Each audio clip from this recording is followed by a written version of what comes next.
Good evening, everybody, and welcome to Lockdown Conversations here on a Thursday night. Thank you all to everyone for joining us tonight and for joining us over the last 5 or 6 weeks and then previous to Christmas as well. It's been great to have your support.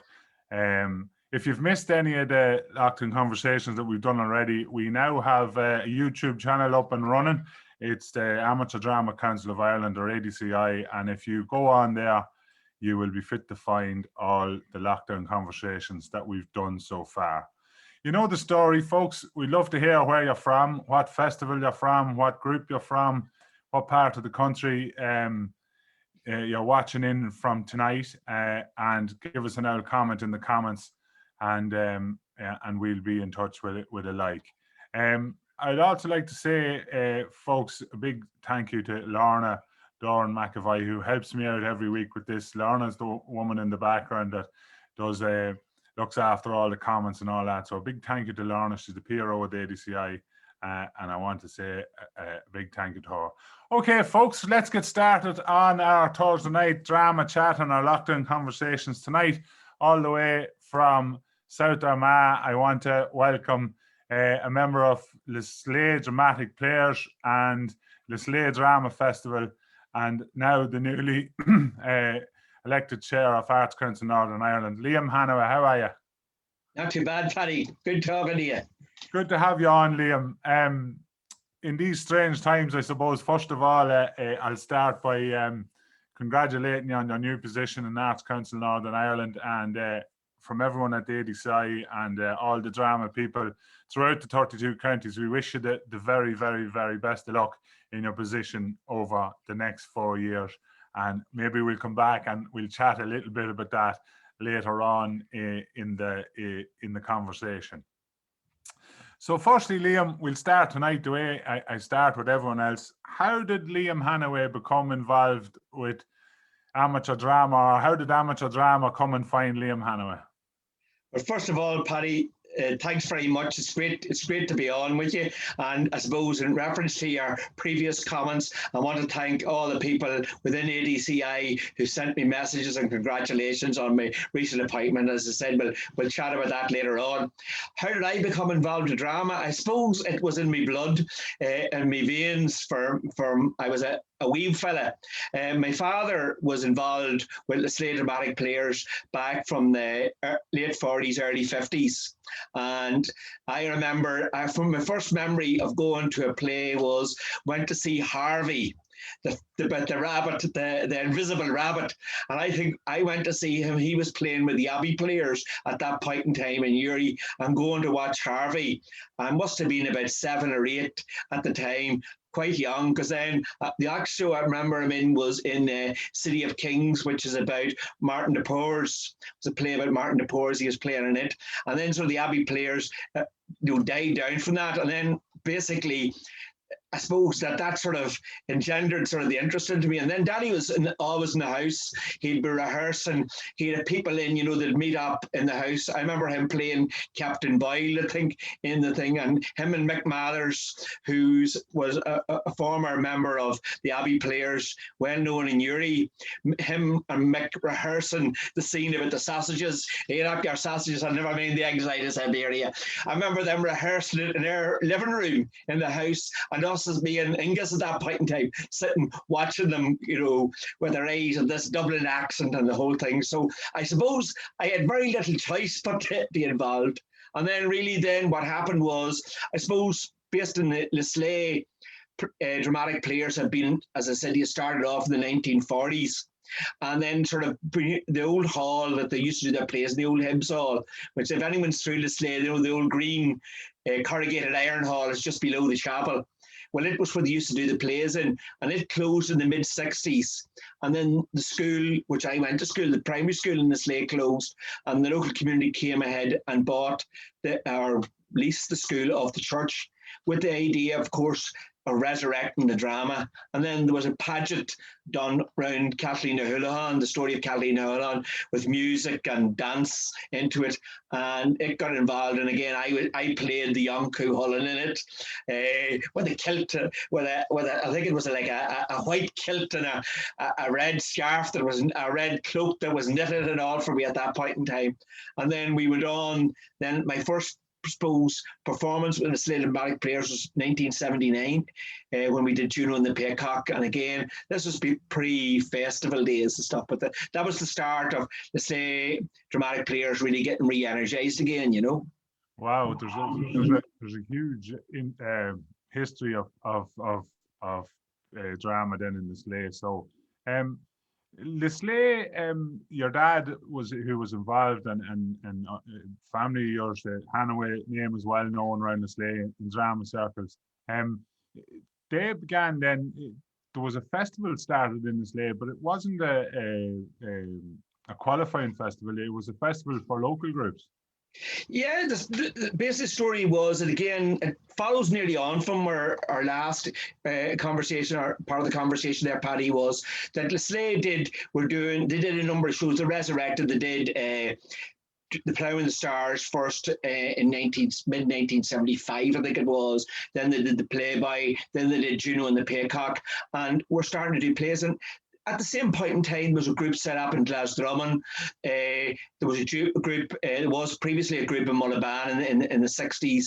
And then there was a group also established in Whitecross. There was a group in Glen.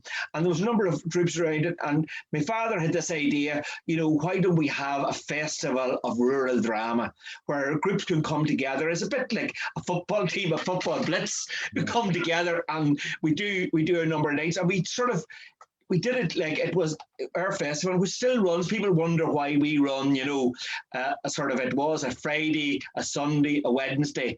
And it was like 6 nights. The first festival in 1982 was 6 nights. And it was, again, to give people a breather. And again, farmers, being a rural community, you couldn't get people to come in and do stewarding and look after the kitchen and stuff like that. That was before we had the bar. And we, to do different nights and play and steward and stuff like that. So we actually spread it out so people weren't committing to it. But it became a festival of real drama. And the idea was then that people would share plays and they would enjoy it. And indeed, the story goes, actually, Leslie joined that, but there was a great woman who was involved in drama at that time, Joy McKinley, who had a lot of youth drama. She did a lot of youth drama in Mullaban. And our old friend John Campbell was involved with Joey, and Joey was asked me, Dad, maybe you'd put on a show. So John then came to me and says, listen, you've got no part in the Slade, why don't you come and play with us? So Joey, being the real joker, set up the group. She says, look at the people we're around here, we're just hopeless cases. So the name of the group was St. Jude's Dramatic Players, because we're the patron saint of hopeless cases. So we then established ourselves, and we had a load of people actually playing with us. Pius Turney's daughter. Pius Turney's daughter has several of his sons, involved with the Slade. Played Jarlath Burns, who run for the presidency of GA. He played with us, and it was like my brother Thorla played with us at one point. So several of us got involved into it. And again, so what it became, so for 3 or 4 years, it was the Leslie Rural Drama Festival, and that's what it was about. Then groups from Ballymacnaght, from Ballyhinch came to play with us. Decamit, there was groups then, and that's how we made contact with the great Barney Devlin, who was involved with Castle Dawson. Barney, who's famous because Seamus Heaney wrote about him as the blacksmith at the forge. The door into the dark was about Barney was this, and he came with his first play was Moody in Manitoba, and a lot of the groups came to us, Paddy, and they weren't able to bring costume. We provided costumes, we provided tables, so it was very much you didn't have to have the full set. You couldn't travel. We'd maybe knock up a few flats or take a few of our own flats and put them up, because it was about the whole camaraderie. It was a competition in name only. It was about a festival of drama, and that's where it began. And then, as you know, probably in 1985, 1986, we joined ADCI and are still unique in terms of the relationship, because we're an all-confined festival while Newry's an all-open festival. And Newry were very generous at that point in time when we were looking for nomination rights. And we sat down with Pat Grant, in Newry, and talked about how we could do this. And we said, well, wouldn't it be great if Lisleigh was the confined section and Newry was the open section? And that was written into the rules of ADCI for that very, very purposes. Bertil Gallagher was a great man at that point in time from Portadown. I think went on to be the president of ADCI. And again, was very, great man for trying to promote new festivals in a pretty difficult times, Paddy, in the 1980s, and that's where basically our festival started, and it went on from strength to strength. Now, what we finished our 39 years, if we hadn't done with this old COVID this year, we'd be in our 40th year, and it's remarkable that an idea of a number of people just coming, was my dad's idea, with a number of others, put together the festival to make that happen, Yeah, and it's crazy. I was talking to Walker Ewart a couple of weeks ago, and it's amazing how amateur drama kept going and kept, like, through the troubles in the north and through the troubles and through the 80s. There are tough years in the north, but amateur drama kept going all the time. Kept going, absolutely, and was a source of entertainment. Me and you have had several conversations, and we'll come to it later on. The importance of rural drama. Like, people talk about, health and well-being now and opportunities, but this was the dark days of winter. No difference in Shercock. People were looking forward to the drama festival, and like, we still sell, Paddy. Your Slay Hall, 140, 150 season tickets every festival. We've never dropped away. Our problem used to be stopping the season tickets being sold so we could have walk-ins. Like, I remember the night you did Big Maggie in our hall. There was 40, 50 people queued outside, because people just want to come and have the entertainment and the camaraderie and the whole community spirit on it, And that's what local halls provided for people during the whole of the years of the Troubles, Yeah. While being involved with the festival, Liam, yourself and Angus, and you were involved with Ulster ADCI as well. I know you've been secretary and chairman in your time, but you also acted quite a bit and directed for Lisleigh over the years. Which would you prefer? Would you prefer the acting or the directing? Oh God, Paddy, that's a difficult one. I go through spells of it. Well, directing, you want to direct when you find a script and you said, God, I'd love to do this show. I remember when I read The Odd Couple. Actually, we were over visiting I have a sister in America, and I got a copy of The Odd Couple. I was in a shop one day, and I bought the copy of The Odd Couple, and we were taking the train out, and I was reading the script on The Odd Couple on the way out. I said, God, I'd love to do this show, and it'd be great. I had all boys in my head. You had the John Campbells and the Jerome Burns and Terry Rooney. I could see them all in the parts as I was reading them, and I suppose that's what excites me. But at the same point in time, I directed for a few years, but I love the thought of getting back to act. So I don't know. I flow between them. I would never say that I don't like. I like one more than the other. Yeah. We were touching on the ADCI there. You done a stint on the Ulster executive. Yeah, well, myself and John have been the sort of reps have been the reps for Lisleigh for a long time, and I think it's back in the 1990s, maybe early 2000s. We sort of rotated I wasn't sort of, I don't know whether by choice or not, and maybe it was a poor chairman, Paddy, unlike yourself. But when we sort of rotated, so it was Lisleigh's turn. So I did chairman and secretary, I think, for a couple of years, just to. I think so. I forget who stood down, but I did secretary, and then on the rotation of the chair, I took the chair then, because it came down to L. It sort of Cillin was Shercock was further down, so they got to it. But yeah, I I think I did a year as the chairman of the Ulster region, But and myself and John would go to Athlone. We'd be regulars in Athlone probably for the last 10 years. But again, Paddy, it's lovely going down to the meetings and chatting what play you doing, and would you have a copy of a script of this here, and going to that loan to meeting up with Kevin and Coleman and all the guys, that you meet, and meet on the circuit, and you don't meet even people you don't meet in the circuit, to have that whole meeting together and enjoying it. So I've always loved my involvement with the ADCI from that point of view. Is you're meeting drama people and you're talking players, and I try to talk players around this house from some other houses. People wouldn't want to be listening to you, but here in the ADCI, everyone listens to players, So Leslie, then I suppose the dramatic players, you were taking part in your own festival, and that was all the festival you're doing. You then decided to take the jump and start competing in other festivals and doing the circuit year in, year out. That was probably around 06, 07, Liam, was it? That's right.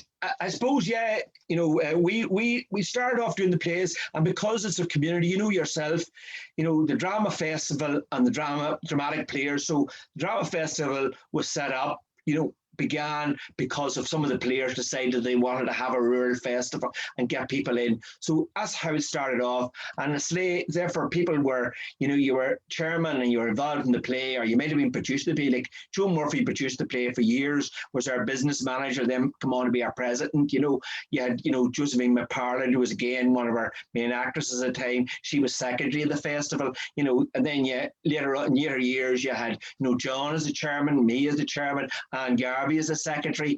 I was the secretary for a period of time. So I suppose we didn't see any harm in just playing our own festival. And we did, the odd time we branched out, we were down to Shercock one time with the passing day. I think you had a dark night, and Anne at that point in time phoned Joe to see would we take the passing day down. We played Money Glass Festival, which was one of the festivals.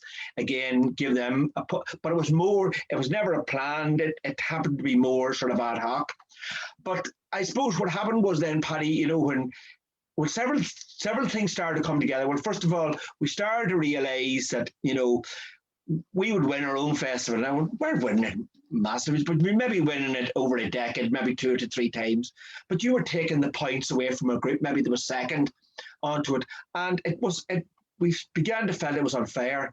And then we got a new group, some of the people that, were working the festival didn't want, the older actors that way didn't want the idea of traveling and the whole idea of and putting sets on and stuff like that there. And there was a sort of and be involved in the festival and maybe working as well, and they didn't do it. But then there's a newer group of actors then started coming in, started saying this, listen, well, first of all, this unfairness of only playing our own festivals, and other festivals like yourselves, we started to see like groups like yourselves coming to us who are running festivals. You had, Carrickmore, members of the Pomeroy players coming to play with us. You had the guys from Newton Stewart coming to play with us. You had Strabane coming, and they were saying, well, they're coming supporting our festival, because we were all confined, so we were narrowed in terms of what we were doing.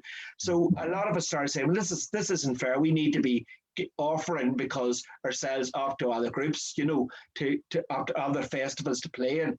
And then the other part of it then too, there was a newer breed probably of actors come in who fancied the idea of going out and playing other halls. And I remember my father saying at one point in time, whenever he was playing with the Abbey players and they toured, they did a lot of festivals, played Cavan, played Newry, played Ballymoney, played a number of festivals all around the country. And he says, there's nothing that builds experience than actually having to go in. Like if you're used to the Slay Hall, you put up the set.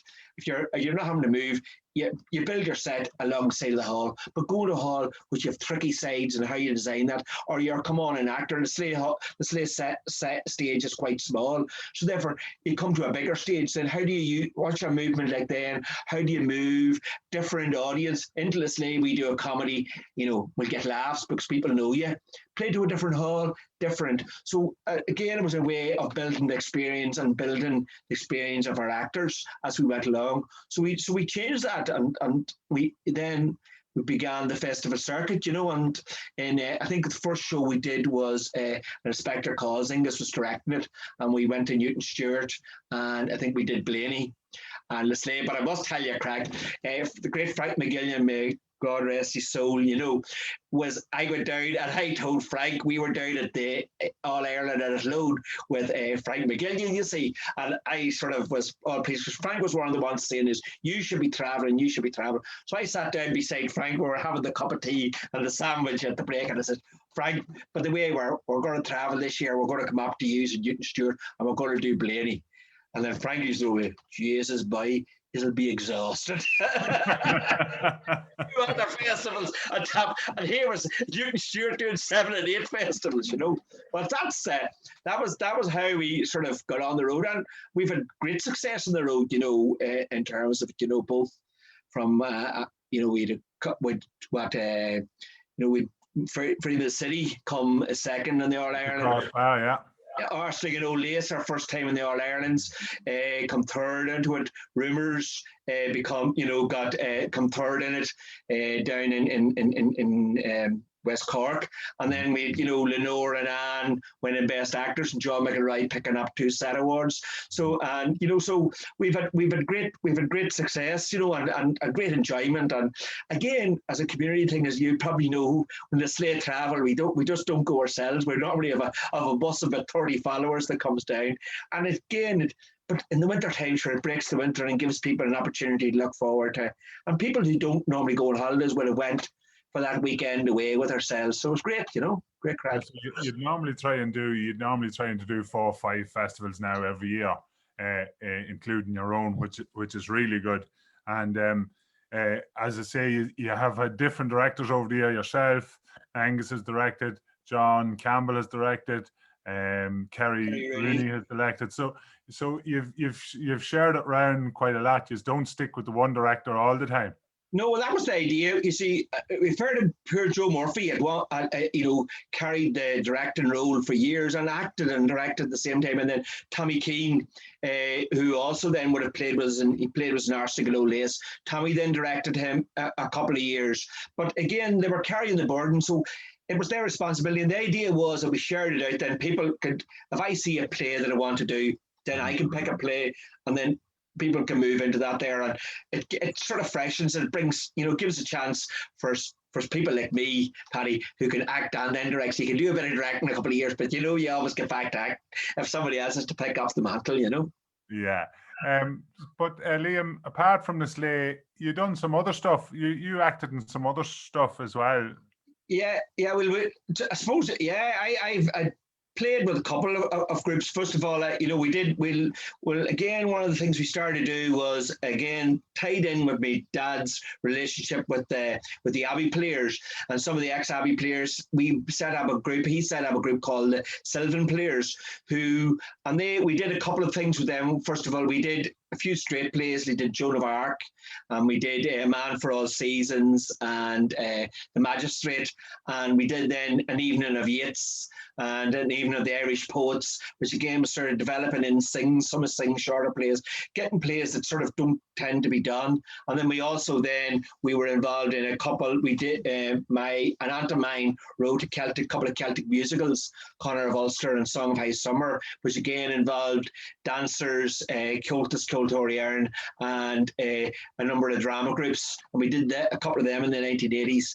And then a couple of years ago, then there was proposals to try and set up a theatre group within Dundalk. And Thomas McGanna was invited up to direct a couple of shows and invite in actors from different groups. So I played when they did Shadow and Substance, Flingsley with it, and Pius Turney, of course, was involved in it, and Tim Ahern, who'd be Dundalk Theatre Group, and there'd be the Dundalk Theatre Workshop, and then you would have had Paul McGee, who'd been Dolman players, and we had them as I can't think of the young girl's name, but she was also involved in the show. Again, was bringing different groups together to try set up a core sort of group, core acting group. Now, it never developed. It was, I think, proposed at that point in time to develop the Adelphi Cinema into a theatre, within Dundalk, with a theatre group tied round to it. So I did bits of work with that there. But yeah, and I sort of, it's like everything else, Paddy. If you're not involved in, if nothing's going on in drama, you'll go and hunt something out to do, won't you? Absolutely. Anyone that watching us here tonight and has been in Lisleigh at the festival, Liam, they'll know the lovely venue that you have in the Schoolhouse Theatre there in Lisleigh. I don't think you will get. I know we done playing it last year, but I remember us doing Carthaginians in it years ago, around maybe 2008 or 2009, and I'll never forget the atmosphere from the audience in the schoolhouse. The schoolhouse was a big project for the community to undertake, but it's turned out really well for you. Yeah, it has. Look, we started off, as I said to you, it dates back to the early days. You know, whenever they got the school, you know, school was handed over to the community in 1970s. One of the first things they put into it was a stage, but it was a wee small stage. I can't remember. It wouldn't have been any. You know, it would have been no more than about 10 foot by, you know, about 15 foot, you know, it was a really small wee stage. And then we expanded it out to it, and we've continually, you know, developed it. And our last big bit of works, which we built in the Mickey McCann Hall, which is as people will know, is the minor hall with the kitchen and that whole development along that side of it. And then we were able to expand back the main hall. It holds roughly about 280, 290 people into it, you know. And again, it's a really well used facility, and it's great from our perspective, not only from drama point of view, but as a community centre, it's really well used. But yeah, we keep doing, you know yourself, Paddy, you have to keep working on this here and keep improving on it, and, you know, looking at ways how you can develop it, because things move on and people want to do it. But we've always loved groups coming to the place, because I think the land into Lisleigh, and they said, you know, there's just the chapel and the hall, and they said, whereabouts are we going here, you know, and next thing they land into it and say, my God, what a hall you've got, and the sight into it. And again, too, people I think also say, you know, when I tell them, you know, we've 160, 170 season tickets sold, you know, or you'll get a crowd, we just have a much of a crowd, or we'll have a crowd, you know, and you know, then it's such a lovely hall. As I said, there's not a bad, you know yourself, or I normally sit in the back row of the hall. There's not a bad seat in the hall. It's really, it's a lovely compact. The acoustics are great in it, you know, and it's been a terrific venue. And then the facilities beside us with the bar and the minor hall and the kitchen and stuff like that there, it really works well for us now, you know. Yeah, it's really ideal for a festival. You were playing away. John Campbell was directing One Flew Over the Cuckoo's Nest with a cast of millions, and you were playing McMurphy in it when the old COVID struck.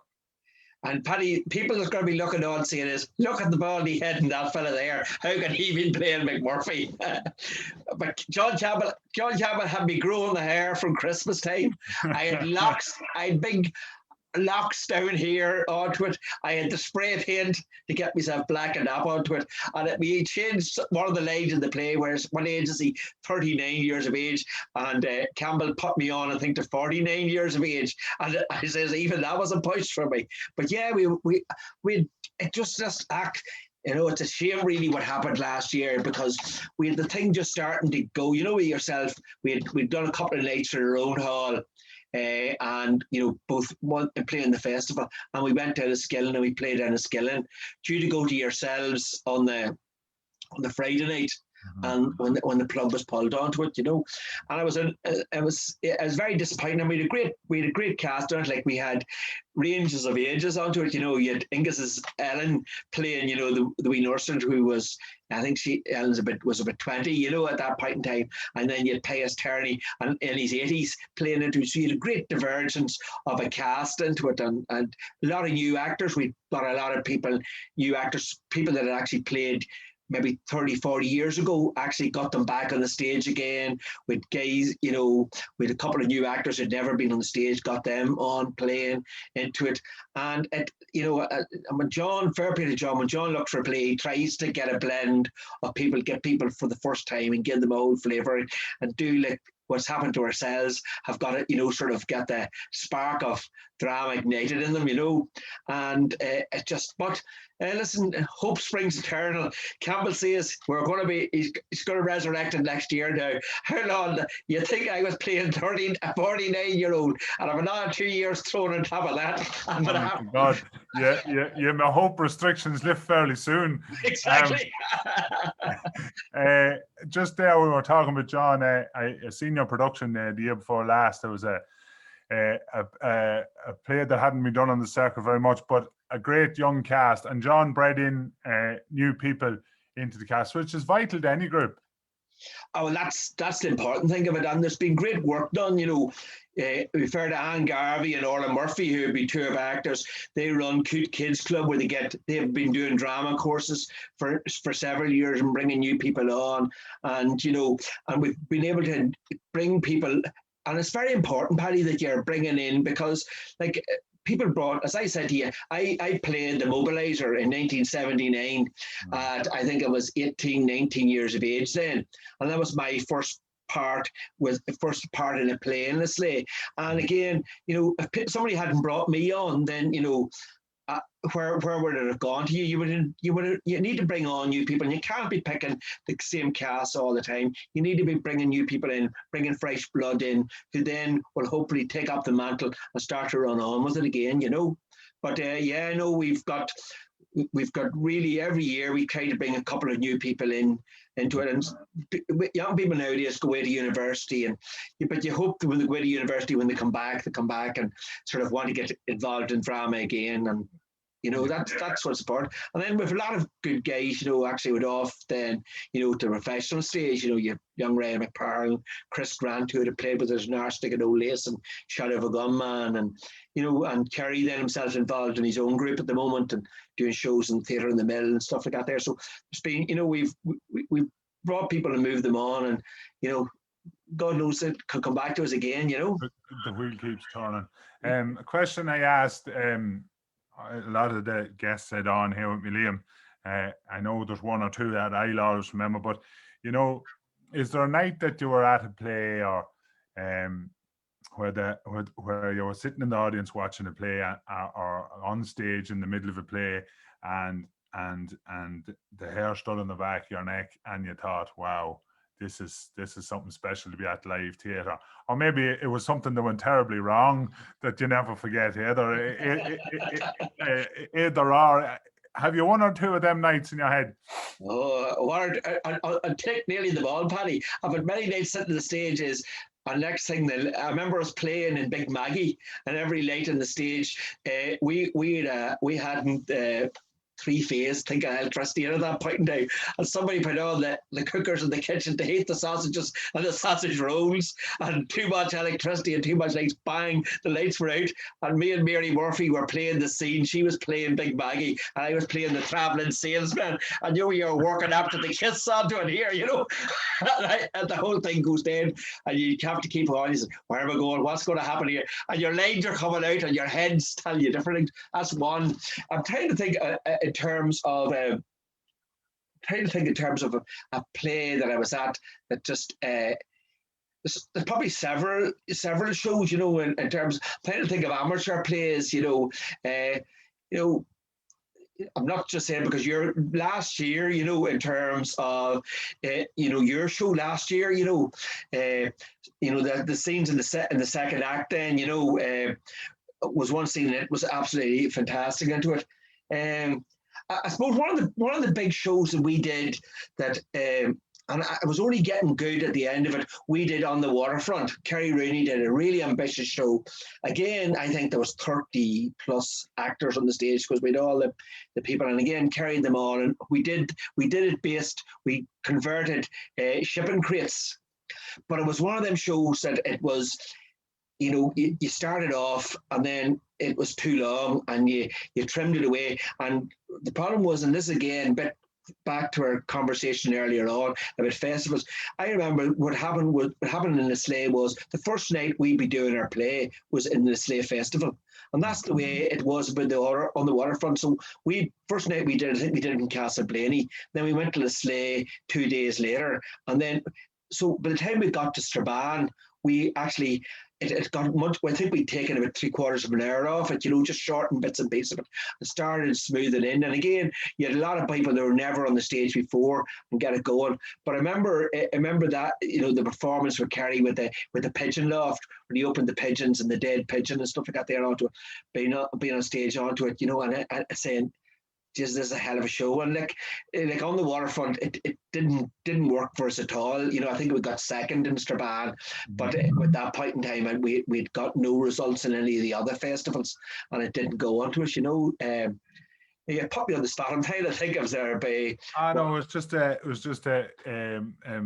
question that came up with different people. Liam, your new position, Chairman of Arts Council Northern Ireland. As I said to you earlier on, the very best of luck to you in your position. In very challenging times for the arts, Liam. Oh, very challenging times. And it's heartbreaking, Paddy. Heartbreaking when, loads of young actors and young musicians, who had dedicated their life to their art and to promote the arts at all levels, and nothing happening for them.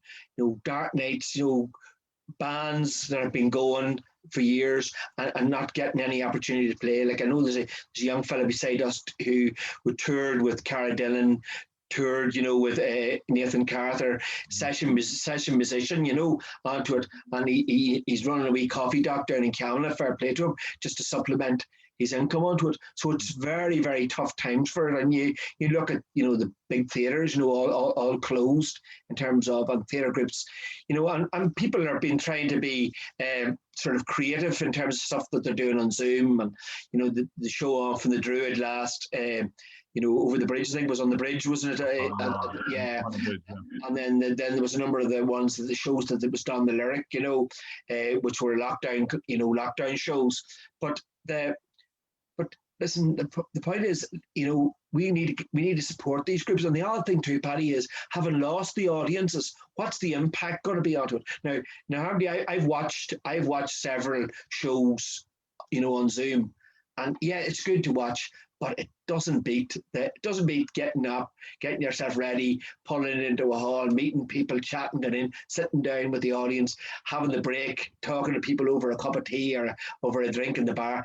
That whole part, that needs to come back, because Zoom is great and has been great in terms of getting things done and supporting activity and stuff like that there, but it doesn't replace the audience participation and how different a show is. Yourself, every night a show, live theatre's done. Why is live theatre so good? Because every night it might be the same show, but it's a different performance every night. So you can go 2-3 nights in a row and see a show, because sometimes it just doesn't gel one night, and some nights it just goes beyond all bounds. And I think we need to go back to that. But yeah, so I suppose from the new Arts Council, and I suppose one of the big issues we've got is, and I was talking to you earlier about it, per capita, Northern Ireland spend less money per capita in the arts than either in the Republic of Ireland, England, Scotland, and Wales. Now that has got to change, and it's been continually cut away.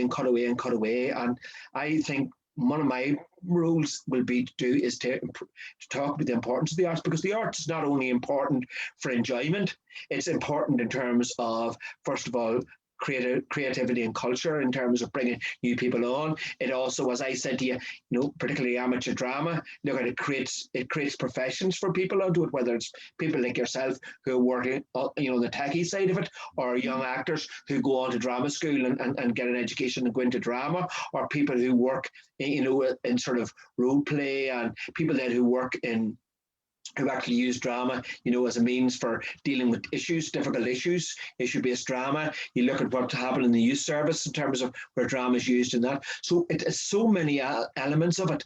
And I said, that's why we need to support these people, because if we start to lose these people, and they can't go on for year and year, say, listen, it's going to get good, I'm going to get back on the stage again, or I'm going to get back playing music again, or I'm going to get back dancing again, because at some point in time they move into another profession and they do it, and you may lose that to the professional world.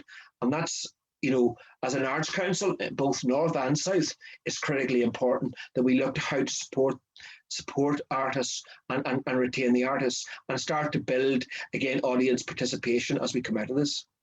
And we just see, Liam, amateur drama as a big part of that, as a big part of getting back to getting local groups up and running again.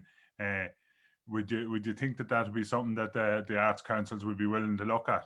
Well, I made it quite clear from what you probably know. I joined the Arts Council in July last year.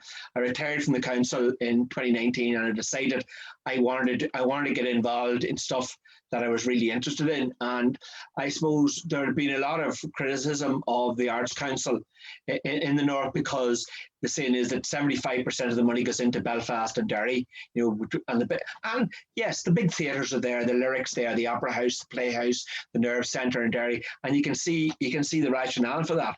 But at the same point in time, look at the amount of arts that goes on in rural areas and how do we support that. So when I joined it, I sort of felt that there's no point in kicking and criticising their side. You want to get in and try to do something about it. So when I joined the Arts Council, I sort of started advocate for rural areas and actually seen amateur drama as one of the beds. And I mean rural areas, I mean small towns and villages. I don't mean just all the countryside. I mean small towns outside the big urban centres, how we support groups in terms of doing that, and how the importance, first of all, is that drama. We talked earlier about Lesley, about the importance of community, the importance of health and well-being, and people getting something that they can go out to and enjoy themselves and meeting their neighbours. It reduces isolation, all them aspects of it. Now that's critically important. And then also too is people talk about that, we only support professional drama groups, we only support the professional theatre groups. But where do these professional theatre groups come from? We talked about earlier on, the number of actors. You take all the young actors, many of the young actors, you had Eileen Kelleher on earlier on, who came from the amateur drama, went into the professional stage. Seamus O'Rourke, doing professional stage. I can say, we have got, Mairead McKinley. You take John Lynch, played with New Point players. Susan Lynch played with New Point players. Jared Hollywood played with New Point players. You can go, and I'm only talking about groups that are local to me that I know of. But again, they also provide them because drama schools are great, Paddy, and people can go from school into drama schools. But what does amateur drama? And I talked about earlier on about us in One Flew Over the Cuckoo's Nest, where you have actors of 80 plus acting with really young actors. Now, that you won't get that at school, and you won't get that in amateur, you won't get that in drama school, but you actually get that where people who have acted, have 30, 40, 50 years of acting under the belt, playing with you, and you say, oh, look at how that man handles a line, look at how that man handles a laugh, look at how he does that, look at how he moves on stage, look at how he holds himself on the stage. That's training, and amateur drama provides that. You can look at all the other areas, and that's why it's critically important. And I think that people are beginning to think I think within the Arts Council, I certainly spoke to the officer group among that, and I said, where's the new writing? Who's producing the new writing? Now you look at what's happened through the 6 and 6 in terms of the promoting of new plays and the number of new plays, and Walker was talking about the standard of the writing. But amateur drama are the people that take that on.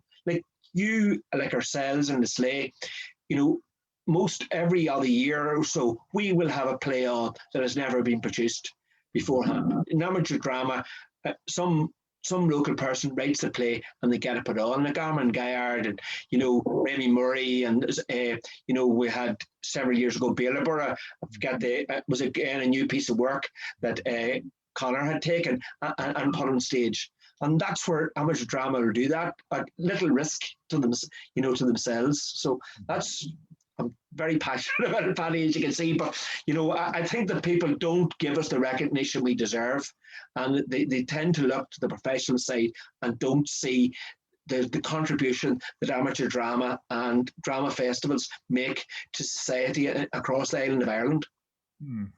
Well, we wish you every good luck in getting that point across. Lesley, you're doing a bit of stuff there on Twitter and stuff, poems and stuff, kind of to keep the flag flying. Some lovely stuff you've put up there in the last 12 months. Hard to believe, 12 months.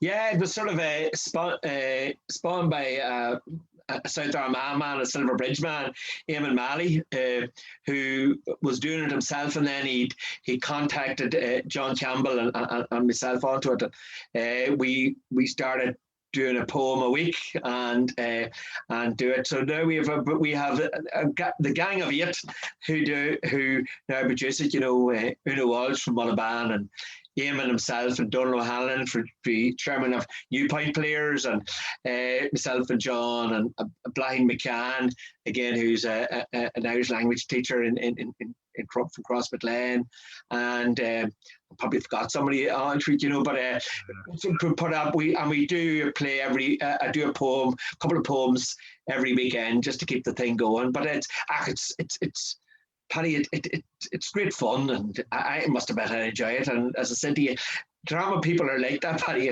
There's nothing going on. They'll invent some mechanism of trying to get on and give a performance, you know. Yeah, absolutely. Well, Liam, thanks so much for coming on to Lockdown Conversations. It's been an absolute pleasure.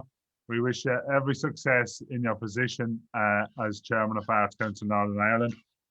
I look forward personally myself to getting back to Lisleigh sometime in the near future, and to see all the great people up there. So thank you very much for coming on with us tonight. Appreciate it, Paddy. Thanks. I enjoyed the conversation.